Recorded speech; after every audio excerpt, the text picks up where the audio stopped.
Hartford, Connecticut, on a little farm in 1767. That was before the Revolutionary War. I lived there with my family, did all the things that a boy would do back then, and my chores, one thing and another. But along came the revolution. And you might not believe this, I swear it's true. When I was 10 years old, I joined the Army. That's right. Now, I wasn't like most of the soldiers. I didn't carry a musket, didn't shoot a cannon or anything. Well, I knew how to shoot. Every boy my age knew how to shoot a gun, but I played a fife. Now, a fife's kind of like a flute. Every company and every regiment had fifers and drummers.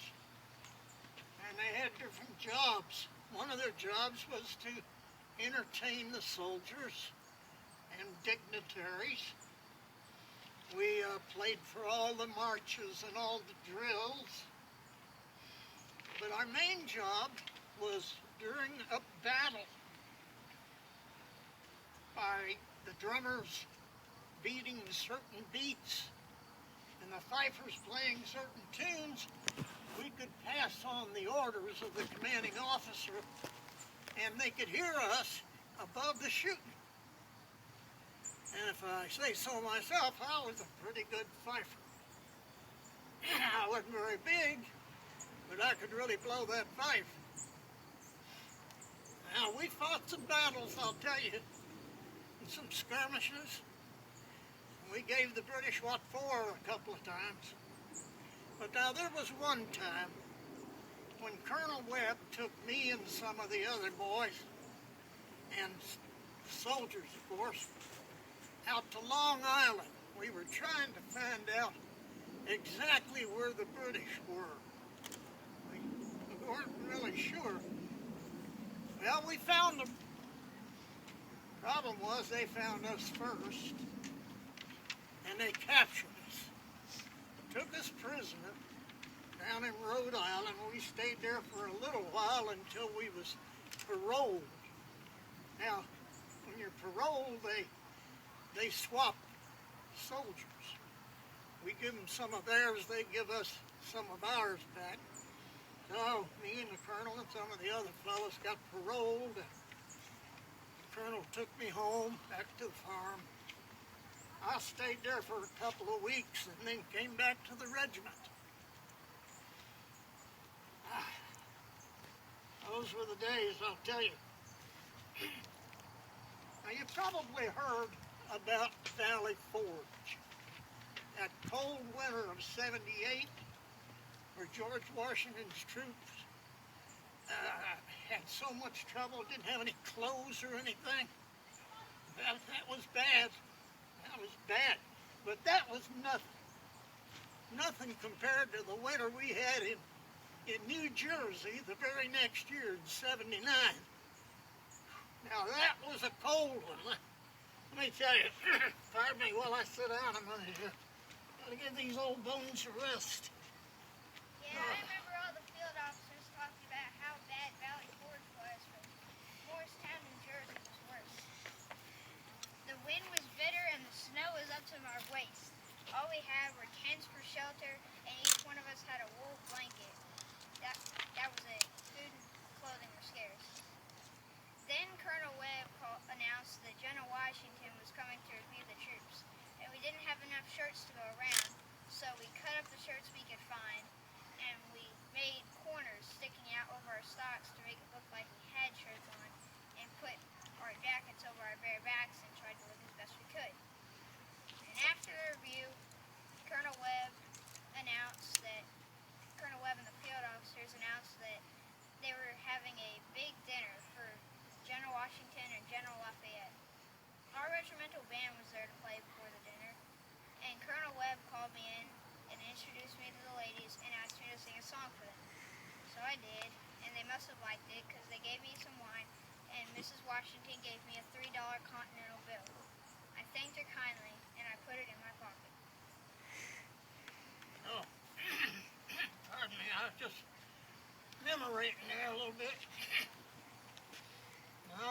those were the days. 1780, I mustered out. I got discharged. I was only 12 years old when I got out of the Army. Seems rather strange to most people that a boy my age would be in the Army, but I was. Now, I never got shot or anything, never got wounded. Well, that's not right. Remember the time we broke our nose? Being a boy, the only time I ever got hurt was I was running down a hill. Sometimes, if you've ever been a soldier, you know there are times when there's nothing going on. I was running down a hill through the woods, lickety-split. I ran smack into a tree. Oh, that hurt. Broke my nose. That bump on my nose. Wasn't there till I hit that blame tree. Whew, they made fun of me for a month. Well, anyhow, like I say, I got out in 1780 and went back home. Lived at home for a while. When I got old enough, I got me a wife. Her name was Hannah. She was a very sweet girl, but she died on me. Oh, I was without my wife. In 1806, I married again. I married Elizabeth, who was married over yonder. And we had 5 children. One of them lives here in New Albany, a daughter. Well, I had a business out in New York, selling general merchandise, doing some manufacturing. I manufactured wagons and furniture and things like that until that second war with Great Britain came along. And in 1814, my business was destroyed and I lost everything I had. I went deeply in debt, and I've been in debt ever since. I was absolutely desolate. I just didn't have anything. We moved from New York, went to Virginia for a while, and I had a chance to get a pension in 1818. But I was sick and didn't do it, and I could kick myself for doing that. So in 1830, we was living up in Galena, Ohio, up the river here. And I had a chance again to get another pension from the Revolution. And my brother, E.P., he wrote the government a very impassioned letter, pleading with them to give me my pension. And by golly, I got it. $8 a month. Barely enough to keep me out of the poorhouse, but at least it was something.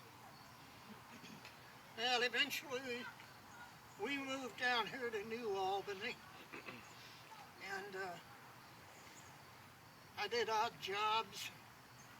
My daughter, her family helped take care of us. A little $8 a month pension. But from the time of the War of 1812 to the time I died in 1852, at age 85, I had absolutely nothing. Absolutely nothing. Well, except I still have that little old $3 Continental bill. But even that wasn't worth a Continental. And there I lie. Well, thank you for visiting with us this evening. Thank you.